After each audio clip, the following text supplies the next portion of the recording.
Hello, I welcome thou to a Cyberpunk adventure. This is episode 1 of my Cyberpunk playlist, and I hope you will enjoy it. We start off in the beginning with thousands and thousands of menus to go through. I choose the very hard difficulty and the Nomad class because I think both are really interesting.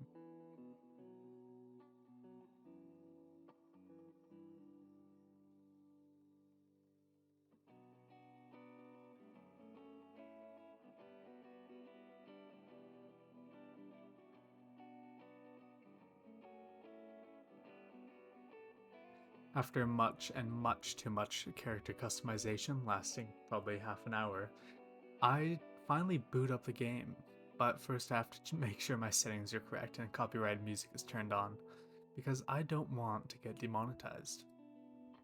We start as the main character V, who has just left her nomad clan, the Backers, to find a new life in the magical city of Night City. Yes, the city's called Night City. Can't tell you why, didn't read the lore.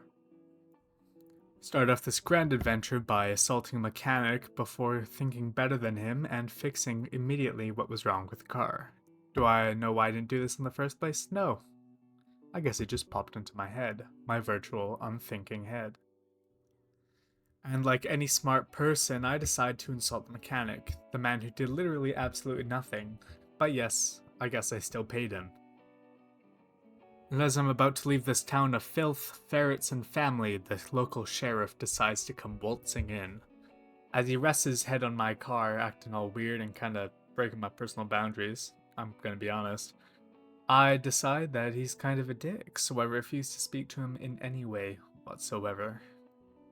He kinda pisses me off.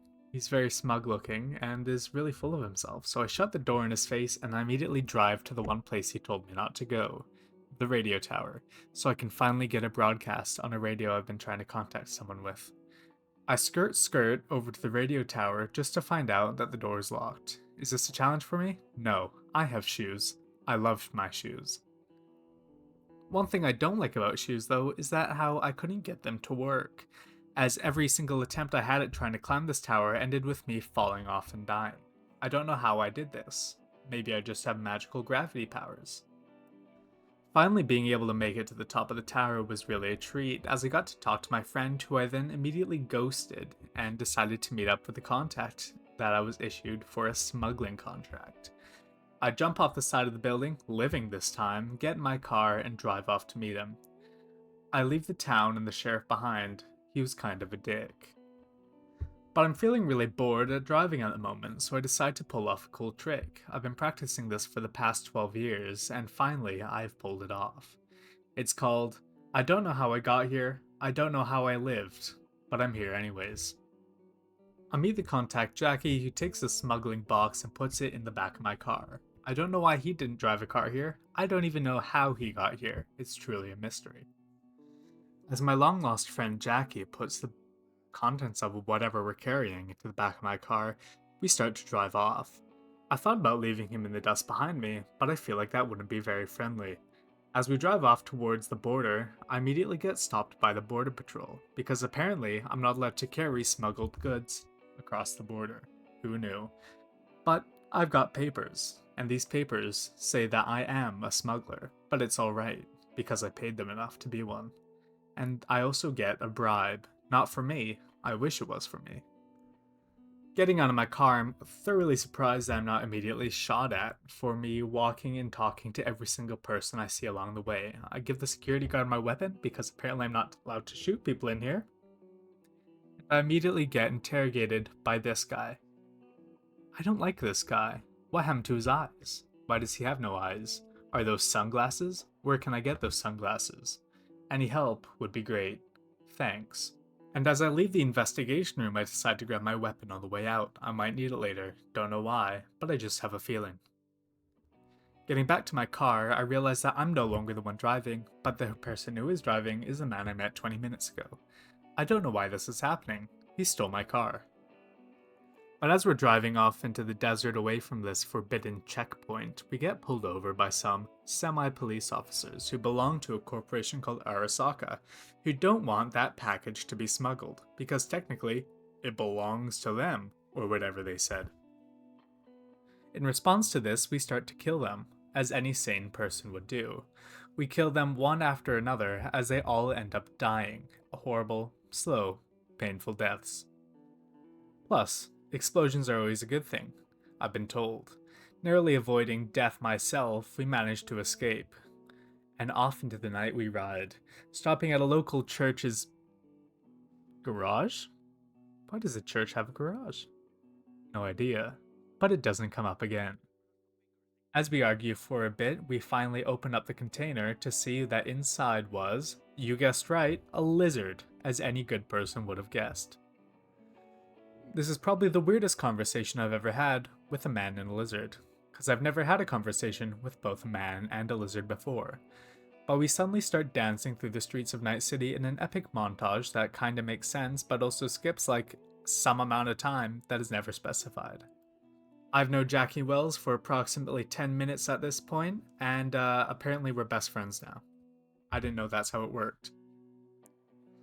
Getting out of the car and checking my gun, we're now on a mission. I don't know how I got this mission, who gave me this mission, why I'm on this mission, but I have the feeling that I need to complete this mission to advance further in the story, so I do complete the mission. After getting on a call with a work buddy, we decide to get out of the elevator and pull our guns out.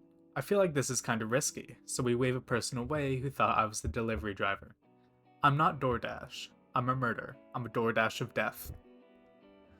Walking into this abandoned home, I decide to eat their food because what else would I do? I've got nothing else to do except come across mutilated dead bodies, as one does. Opening up the door, I see a very scary man and a very scary dead man, so I kill the very scary man and ignore the very scary dead man. Coming across more people in this large house, how much do they pay for rent? I decide to pick up some handcuffs, cause you never know when they'll come in handy. And after picking out some special targets to DoorDash my death to, we immediately execute them in a stylish way. Not an unstylish way, everything I do is stylish, don't tell me otherwise, or you'll end up like him. After finding my second target wearing a bathrobe, I decide to kill him as well, cause there's no harm in killing everyone you see, it's just the safest way to go. But after killing that guy, I realize that I have no idea whatsoever to kill the next two guys, and because I can't leave them alive, I decide to spend 20 minutes trying to figure that out. But I finally managed to kill one of them. It was a beautiful experience, and my friend Jackie killed the other. After looking around the room for a while, I pick out my third and final target, and immediately snap his neck. Instantly. It was beautiful. Look how beautiful that was. I've never seen anything better. Immediately after killing him, I decide to check his hard drive, because I never know what's on there. It could be $10 billion, or it could be a decapitated goat. You never know. Coming across a dead body in a tub that is not dead, but is just a body in a tub, I decide to plug my hand into her head. It's what? I guess.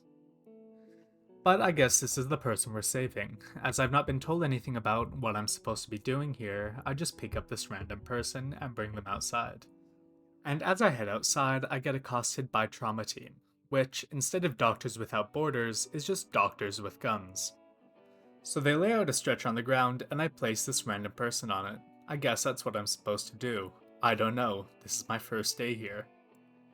But immediately bored by this, I decide to leave the apartment. What a boring mission. I wish I could have killed more people. After leaving the apartment, Jackie requests to use my car again. I don't know why this guy loves my car so much. It's not even the same car. You can get your own car, you know. As I walk towards the elevator and the worst elevator music known to man starts playing, I walk towards my car. My car. I will not be driving my car. Jackie will be driving my car. I'll be in the passenger seat, just in case we need to shoot any more people. And guess what? We do. Because as we're driving off and get underneath the tunnel, we are followed by a random van who decides that they don't like us. So they shoot us, and we shoot back, but we are better than them. Nearly after running over pedestrians, which probably isn't the best thing to do, but who cares, this is Night City, I can do what I want, I kill the driver with my expert hacking skills. He proceeds to drive into the side of a building. Now, after that, I decide that driving home is the best thing to do, and because nobody really cares anymore, They just accept that we killed 3 people and we move on with our day. After getting stopped at a traffic stop because apparently part of the city's closed down, I didn't know you could do that. But after we get stopped, we decide that checkpoints aren't for us, so we continue on anyways. And on our way driving back, we stop to see a magical sight. We see the beautiful sight of 3 guys getting shot to death in incredibly gory and violent ways. They all died pretty fast, and I feel like fighting those guys, but I didn't have the option to. After some music is playing on the radio and sped up footage of me driving back is played in this video, I finally make it back to my house, my beautiful house, where I live in an apartment. My friend Jackie decides that he's not going to give me my car back and just drives off with it, but I'm totally fine with that and pay it no mind. In the elevator, I get really distracted by all the ads. Every one of them is so interesting and beautiful, and I really like this one with the guy holding the gun. I don't know why. And finally, I'm home. My amazing apartment, where I never pay rent. I've never paid rent in this game. Is that bad? And as I finally close my eyes to sleep, all I say is, thank you for watching this video. Stay tuned for the next one. Good night.